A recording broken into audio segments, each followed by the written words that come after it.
ګرانو کتونکو دا کهاني د یو داسې فیملی ده چې هغه یو کور واخلي او د یو کمرې د دو د زړه ارمان دا کمره پوره کوي، یعنی د دو ایری جواهرات پکاري یا د دو پیسې پکاري کو د دنیا د دو ار خواهش پکار وي هغه دا کمره پوره کوي. د دې پوری چې دوره د کمرې نزان د پاره یو بچي او مغواړي خور د ډیر بیانک انجام د دو د پاره راوځي. د کهاني په شروعات کې موږ د میټ او د نادیا په نوم باندې یو خزه خاون اینو چې دو خپل د خار علاقو نه ډیر لري یو خوشي ځنګل ته راغلي او د یو نوې کور اغستې دا کور د ډیر زیات ارزان پریوته وي. د خار د شور شرابونه لري د ځنګل ته ځوانه راغلي دا کور ډیر زیات غټ وي خو د کور اعلی ډیر زیات خرابي ولې چې په دې کې څوک ډیر وخت پاتې شوی نه وي. دا خزه خاوند باندې د کور په صفایانو باندې سٹارټ شي او په دې کور کې چې سګن وي هغه کته د کور نه کته کړکې ته گزار کې په دې ځکه نادیا کچن صفا کوي د پکې یو مړ استلیا توتی میلاو شي دا دارا واخلي او بهر پزما کې خخای خو په دې ځکه د میټ आवाज وکي دا چې میټ ته په نظر شي چې ښکته وګوري امیټو په دغه ځای کې ردی زینا غیب شوی. نادیا ډیره زیاته اریانه شي چې آخر میټو چرته غیب شو.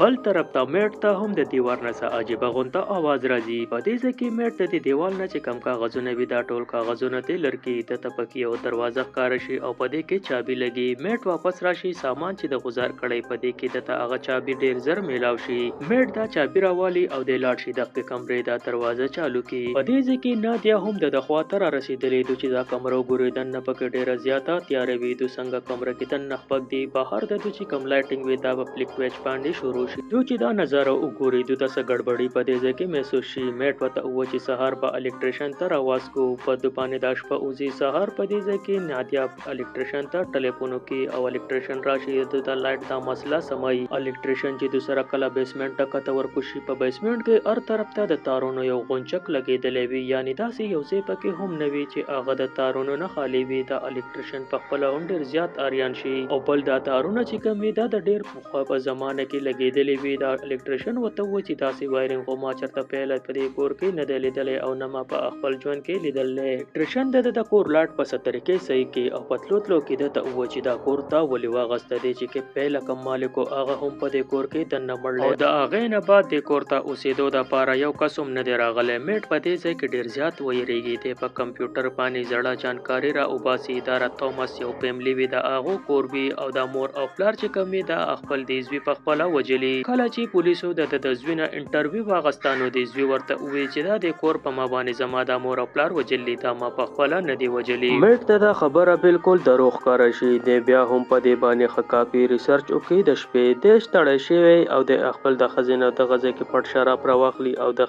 کمرې ته لاړ شي دا شراب پوس کی په دې کې یو دوه ګوټه شراب وی. میټ په دې ځکه پړه کې سوچ کې کاش کې یو بوتل چرته ماته د شرابو بل میلاو شوی دا خبره او په دې کمره کې دا لیټ بندې دا کولاوي دا شروع شي د دې نه پات د مخه ته د شراب یو ډک بوتل پروتي. میټ چې دا ویني ډېر زیات او یریږي دا بوتل لاولي او دا چې دا وګوري دا بالکل صحیح اصلي شراب وي. د میټ ډېر زیات خوشاله شي. ته پته ولګي چې دا کمره د زړه ارمان پوره کوي. سحر چې د نادیا سترګې کولاو شي دا وګوري میټ ته د خواته نه دا د میټ په تلاش کې هغه کمرې ته راشي او په دې کې دا کمره هر طرف ته د قیمتي پینټینګونو او قیمتي سامانونو پکې ځای په ځای پراته وي او میټ ډېر زیات خوشاله وي. میټ نادیا ته وایي چې دا کمره د زړه ارمان پوره کوي. تا چې څه خواهش هم وي ته دړه نه د دې کمرې نه هغه شی وغواړه او دا بس تا دړه خواهش فورن پوره کوي. نادیا چې دا خبرې واوري په نادیا باندې د خبرې بکواس ولګي. دا د ته وایي چې فلحال ماته نوکری پکار ده خو میټ وته وایي چې دا کمره نوکری نه ورکوي بلکې ته نور څه وغواړه. نادیا وایي چې د نوکری نه ورکوي نو مال $1000 پکار دی او په دې کې په کمره کې تیار شي او لږ سات بعد د دې مخه ته $1000 پرتی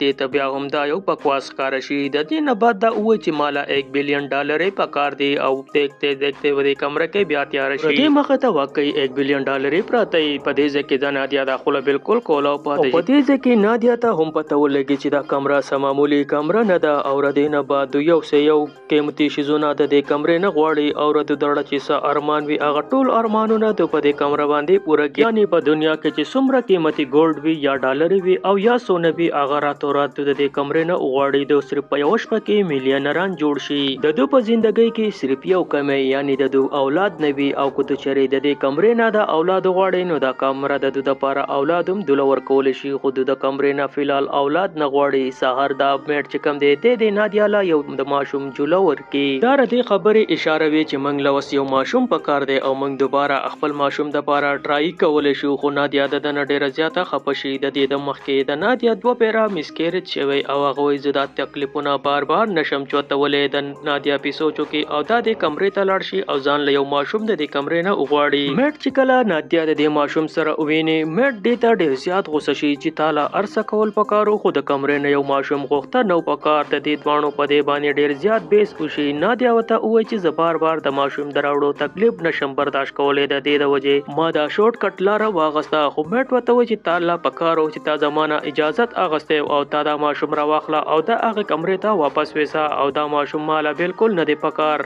د نادیا په زړه باندې جوړه نه وي خو دا بیا هم د کمرې ته راشي او وش وکړي چې دا ماشوم زمانه غیب شي خو ماشوم نه غیبېږي. دا ډیر د جړا نه دا ماشوم د میټ له په لاس کې ورکړي. د میټ په اړه کې هم راشي چې دا ماشوم موږ له یخوده پکار دی او د دې ماشوم د غیبېدو د پاره په دې کمره کې ویش ونه کړي بلکې د ماشوم نادیا له واپس ورکړي. د نادیا خو د ماشوم ته ډیره زیاته خوشاله وي خو د میټ د ماشوم سره بالکل نه لګي. په دې ځای کې میټ بیا کمپیوټر ته کینی او د هغه هلک په باره کې جانکاري راوباسي کوم هلک چې خپل مور او پلار وجلي او د ته پکې ډیر زر پته ولګي چې دا هلک په دې ټیم کې ژوندی دی او د یو د منټلانو په هسپتال کې موجود دی. میټ ته چې کله پته ولګي د چې د کمرې نه کمې پیسې غوښتلې د هغې نه پیسې راوالي او خپل جیب ته واچي او فورا د هغه هسپتال ته لاړ شي په کوم هسپتال کې چې دا منټل دی. دا نرس دې تپوسو کوي چې 45 کالونه په د پسې څوک خو نه دی راغلی ما ته ښکاري ته رپورټر یې. میټ ورته وایي چې او زه بالکل رپورټر یم. میټ لاړ شي هغه هسپتال کې د هغه په انتظار ناسي شاته نه پسې جون راشي. په دې ځای کې جون بوډا شوی. جون د شاته راشي کینی او د ته وایي چې ما ته هم ستا انتظار و. میټ چې دا واوري میټ ډایرکټ د خواته لاړ شي او د سره کینی د نه تپوسو کوي چې اخر د دې کمرې څه راز دی. ته جون ته وایي چې ته خپل مور او پلار ولې وجلې. جون ورته وایي چې خپل مور پلار ما نه دی وجلې. د دې نه بعد جون وخندي او د ته وایي چې ته خو په دې ټایم کې خپه خوشحالۍ باندې خپل وخت تیرې ګرانې کپړې او ګرانې خوراکونه ته خورې ته پکې خو خوشحالۍ خو دا روم به ستا زندګي تباه کې او څومره زر شي دا روم ته پرېږده. په میټ باندې د دا خبرې هسې بېوقوفانه ولګي. میټ د ده نه واپس روان شي او دی په لاره کې په دې ګاډۍ کې پېټرول ور اچوي. د چې د کمرې نه کمې پیسې راغستې دی چې هغه د جیب نه راوباسي د هغې نه په دې ټایم کې خاوره جوړه شوي. دا منظر چې میټ ویني دی پریشانه شي. دی خپل د فورا بل جیب نه پیسې راوباسي او د امپلوی له پیسې ورکړي او په منډه ځان خپل کور ته ورځي او دی په خپله اریان شي چې دا جیب خو ما د پیسو نه ډک کړی اخر دا پیسې چېرته تېره دی د معلومات دپاره چې دا ډالر چېرته لاړې. دا کمرې نه چې د ډالر غوښتې د دې نه موټې ډک کړي او د کړکۍ نه ښکته غوځار کړي او د د سترګو مخامخ د ډالر غیب شي. بیا چې د کمرې نه کم پینټینګ غوښتلی دی نیم د دروازې نه بار کړي او نیم په دې دروازه کې دننه کېږدي او د سترګو مخامخ دروازې نه چې کم پینټینګ بهر وي هغه لږ ساعت بعد ټول په ایره کې بدل شي او په دغه ځای کې ختم شي. میټ چې دا ویني میټ ډېر زیات پریشان شي چې مطلب د دې کوره څه شی موږ بهر کولی نشو کوم چې موږ د دې کمرې نه وغواړو. کچرې هغه شی موږ د دې کور نه بهر کو نو د هغه نه به ایره جوړه شي هغه به ختم شي. میټ د دې نه بعد دا کمره ماته کړي چې آخر په دې کمره کې څه چل دی خو هر طرف ته صرف په دې کې وایرینګ تارونه وي. د دې اواز سره د نادیا سترګې کولاو شي او دا هم د غځې ته راشي. د دې سره ماشوم په لاس کې او دا د دې کوره بهر وځي. میټ ورته ووایي چې دا ماشوم د دې کوره بهر مه وباسه بهر خطره ده خو صحیح الوته ونه وایي چې آخر څه خطره ده. میټ ته خو دومره پته وي چې د دې کمرې نه موږ څه شی غوښتلی هغه موږ د دې کوره بهر کولی نه شو. دی صرف نادیا ته دومره خبره وکړي چې ته دا ماشوم د دې کوره مه بهر کوه او د ده دپاره خطره ده. د میټ ته منې کولو نه باوجود نادیا بیا هم دا ماشوم بهر کړي او دی یو دم چې په ژړا شي دا ماشوم ډېر زیات ژاړي او د کلر په بدلېدو شي. نادیا چې دا ویني نادیا هم ډېرې زیاتې چغې کوي. میټ رامنډه کوي او دی دا ماشوم راوالي او کور ته واپس دننه کوي. کوم ماشوم چې وسته 6 میاشتو هغه یو دم په لږ سکندونو کې د هغه عمر 8 کالو ته رسېدلی. په دې ځای کې میټ نادیا ته ټوله کهاني ریویل کړي چې د دې کمرې نه موږ هر سره خو غوښتی شو خو د دې کور یې بهر کولی نه شو که نه هغه به په لږ وخت کې سوړ شي او په ایرو کې بدل شي. نادیا چې دا واوري دا ډېره زیاته خفه شي. دا دواړه دا فیصله وکړي چې دا ماشوم به موږ د دې کوره بهر نه وباسو او چې څه دي هغه به موږ د ته په دې کور کې زده کوو. د دې نه بعد نادیا د ده ته هر سره په دې کور کې ښایي او د دې ماشوم نوم چې کوم وي هغه شان کېږدي. خو دا ماشوم د مزاج نه چې کوم وي دی ډېر زیات غوسیله وي او د چا په خبره باندې عمل نه کوي بلکې د هر ټایم خپله منماني کوي او د عادت د ماشومانو شانتي بالکل نه وي. دی په خوراک کې زیاتر همیشه برف استعمالوي خو نادیا بیا هم د سره د خپل اصلي ماشوم په شانتي مینه کوي او نادیا د ته ووایي چې تر دې کوره بهر په غلطۍ کې ونه وځي ولې بهر داسې خلک دي چې هغه به تا پټ کړي او یا به دې مړ کړي. شین چې دا واوري د ډیر زیات مایوس شي، ته کله دروازې او کله د کړکۍ نه بهر نظاره ګوري او نادیا چې کله هم د کور بهر ځي په د پسې دا ور هغه ارټم لټکوي. یو ځل په کور کې نادیا نه وي، شین ته دیوار سره ولاړ وي، په دې ځای کې په د پسې میټ راشي. د میټ دی بالکل نوي خوښ میټ د ته غوسه شي چې ته په دې ځای کې څه ګورې او دلته کې ستا څه کار دی. د ده په لاس کې یو څه نوبې هغه ردنه غوځار شي او مات شي او شین ډیر زیات ویریږي د میټ نه.